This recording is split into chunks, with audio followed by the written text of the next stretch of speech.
আহা, কি সুন্দর তোমার সৃষ্টি বিধাতা! সারি সারি বৃক্ষরাজি, হাজারো রঙের ফুল ফল, তুমি কত মহান!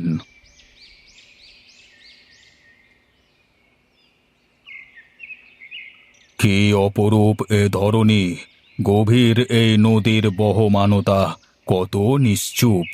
অবিচল অধর ধারায় তা বহমান হয়ে চলেছে।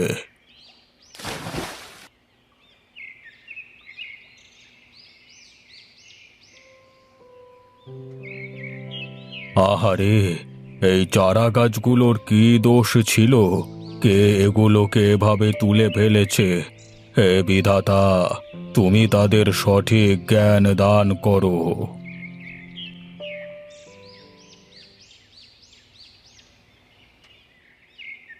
বেশ, এবার আমি যেতে পারি। হে আমার বিধাতা, তুমি সহায় হও বিধাতা।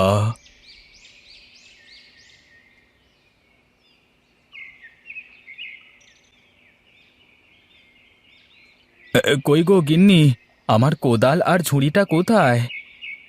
কেন? তুমি কাল এনে যেখানে রেখেছো সেখানেই তো আছে। ঠিক আছে, তাহলে আমি চলি গিন্নি, কাজে দেরি হয়ে যাচ্ছে। সে কি কথা? তাই বলে কিছু মুখে না দিয়ে চলে যাবে? এখন যে আর কিছুই করবার সময় নেই, দেরি হলে যে সর্দার আবার বকাবকি করবে। ঠিক আছে, তুমি তাহলে যাও, আমি ছোটনকে দিয়ে তোমার খাবার পাঠিয়ে দেব। না না, তার আর দরকার নেই, এতটা পথ ওকে আর কষ্ট করে যেতে হবে না। তাহলে কি তুমি না খেয়ে থাকবে নাকি? না খেয়ে কি কাজ করা যায়? না খেয়ে আবার থাকা যায় নাকি? দেখি, কারোর সাথে খাবার ভাগ করে খাওয়া যায় নাকি। এক কাজ করো, তুমি একটু দাঁড়াও, আমি ঘর থেকে এক মুঠো ভাত নিয়ে আসি, সাথে করে নিয়ে যাও। বেশ, তাহলে তাই করো, একটু তাড়াতাড়ি যাও। কি সুনীলদা, আজকে বেশ তাড়াতাড়ি চলে আসলে কাজে? বৌদিকে সকাল সকাল ঘুম ভাঙিয়ে দিয়েছে নাকি? না রে, রোজ রোজ সর্দার এসে বকাবকি করে, আর শুনতে ভালো লাগে না, তাই তো এখন থেকে রোজ সকাল সকালই আসবো। যাই বলো দাদা, আমরা যদি সকাল সকাল আসি তাহলে বেশ বেলা থাকতে থাকতেই চলে যেতে পারবো। তার হবে না রে, একটু পরেই সর্দার এসে কি বলে শুনিস একটু, তাহলেই বুঝবি। ওসব বলে লাভ হবে না দাদা, যদি সর্দার এসে এমন তেমন করে তাহলে কাল থেকে আর কাজই আসবো না। দেখি সে কাজের লোক পায় কোথায়। কাজের মানুষের অভাব নেই রে পাগল, দুনিয়ায় কাজেরই অভাব। আর তাছাড়া এসব ছেড়ে দিয়ে কি করে খাবি বলতো দেখি? দরকার হলে ভিক্ষে করে খাবো, চেয়ে খাবো মানুষের কাছ থেকে, তাও তো সর্দারের মেজাজ দেখা লাগবে না। এখন কথা না বলে কাজ কর, সর্দার এসে গল্প করা দেখলে আবার রেগে যাবে।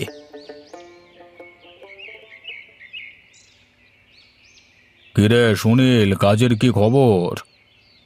এই তো সর্দার, কাজ তো চলছে। একটু হাত চালিয়ে কাজটা কর, অনেক কাজ বাকি আছে তো। আমরা তো মানুষ, আমরা তো আর মেশিন না যে অনবরত চলতে থাকবো। এই দেখো, অমানুষটা কি বলে! আমি কি বলেছি যে তুই মেশিন?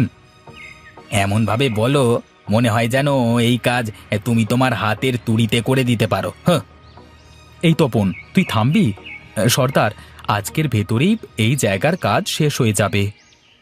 বেশ বেশ, পাগলটাকে একটু বুঝিয়ে সুঝিয়ে মানুষ কর, এভাবে কাজ করলে যে ওকে কেউ কাজে নিতে চাইবে না।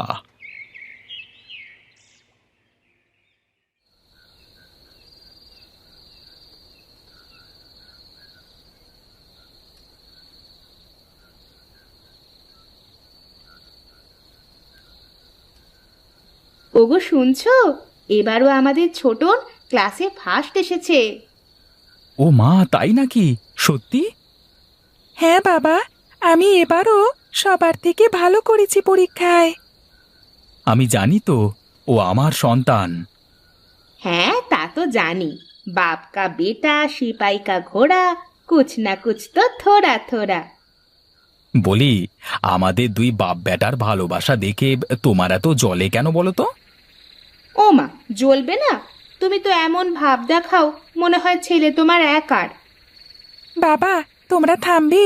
আমার কাছে তোমরা দুজনেই সমান। আমি তোমাদের দুজনকে ছাড়া থাকতে পারবো না। বুঝলে গিন্নি, তুমি একটু এখন থেকে ওকে ভালো মন্দ রান্না করে খাওয়াবে। তা না হয় রান্না করব। আমার তো রান্না করতে কোনো সমস্যা নেই, কিন্তু তোমারও তো ভালো মন্দ আনতে হবে। ঠিক আছে, আমি কাল থেকে আমার ছেলের জন্য ভালো মন্দ বাজার করে আনবো। বেশ, এখন চুপচাপ দুজনে খেয়ে বিছানায় যাও। আমার আবার অনেক কাজ বাকি এখনো। গিয়ে ঘুমিয়ে পড়ো।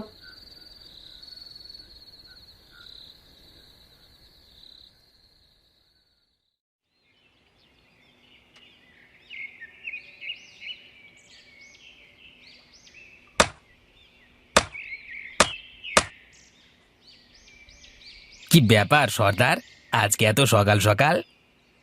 বাড়িতে বসে তো কাজ নেই, তাই ভাবলাম তোদের দেখে যাই একবার, ঠিকঠাক মতো কাজ চলছে নাকি। তার মানে আমাদের প্রতি তোমার কি কোনো বিশ্বাস নেই? আমরা কি কাজে ফাঁকি দিই? আহ তপন, তুই থামবি? কাজ কর তুই। আমি একটু সর্দারের সাথে কথা বলে আসি। কিরে, কি বলবি বল দেখি। ওখান থেকে এখানে নিয়ে আসলি কেন? দাদা, একটা কথা বলতাম, যদি আপনি কিছু মনে না করতেন। আরে না না, বল না, কি বলবি? দাদা, আমার না কিছু টাকা লাগবে। আমার ছেলেটা স্কুলে ফার্স্ট এসেছে। এখন একটু ভালো মন্দ না খাওয়ালে যে মাথা খুলবে না। ও আচ্ছা, এই ব্যাপার তাহলে। শোন, আমি বলি কি, ছেলেকে এত লেখাপড়া শিখিয়ে কি হবে শুনি? আমাদের মতো গরিব মানুষের কি আর লেখাপড়া করে কোনো লাভ আছে? না দাদা, আমি চাই আমার শরীরের রক্ত বিক্রি করে হলেও ওকে লেখাপড়া শেখাবো। বেশ, এই নে 20 টাকা। তবে শোন, যা করিস একটু ভেবে চিন্তে করিস। যা, এবার গিয়ে কাজ কর গে।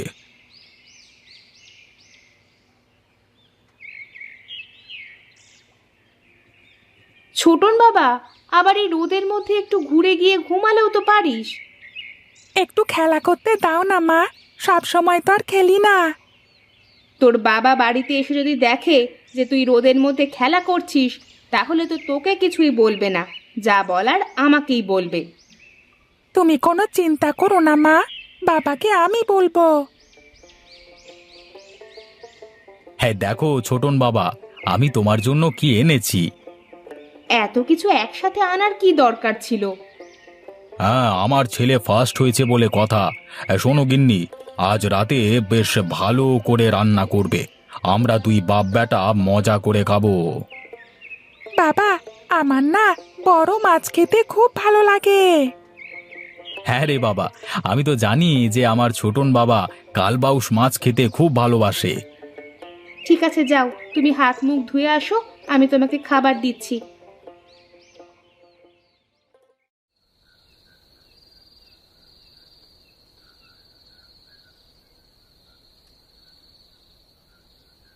হায় হায় রে, এ আবার কি বিপদ আসলো আমাদের!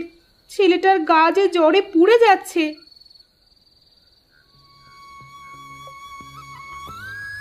ওগো, তুমি কি ডাক্তারকে পেলে? না গো, ডাক্তারবাবুকে পাইনি।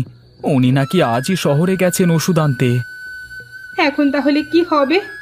আমার ছোটন, আমার ছোটনের যদি কিছু হয়ে যায়।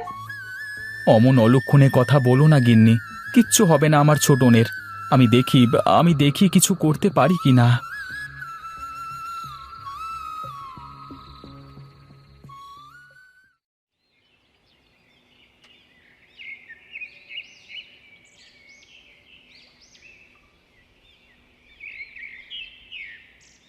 কিরে সুনীল, তুই আজ কাজে গেলি না যে?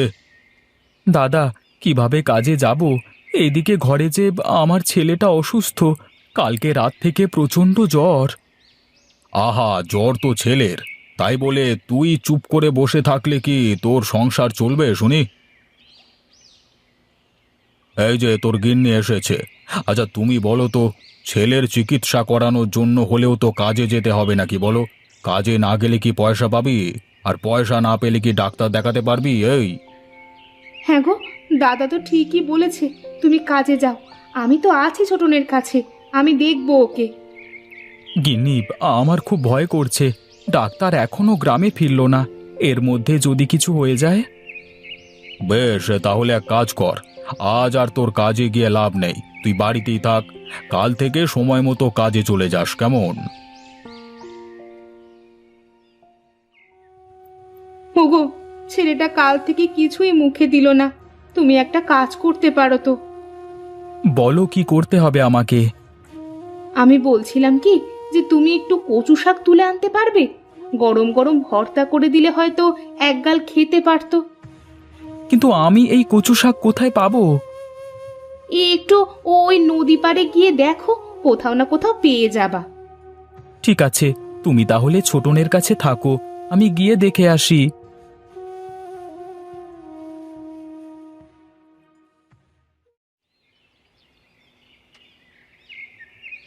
আহ, এতটা পথ হেঁটে আসলাম, কিন্তু কোনো জায়গাতেই তো কচু শাক দেখলাম না। আরে আরে, এই তো কচু শাক। যাক, শেষমেশ তাহলে সন্ধান পাওয়া গেল।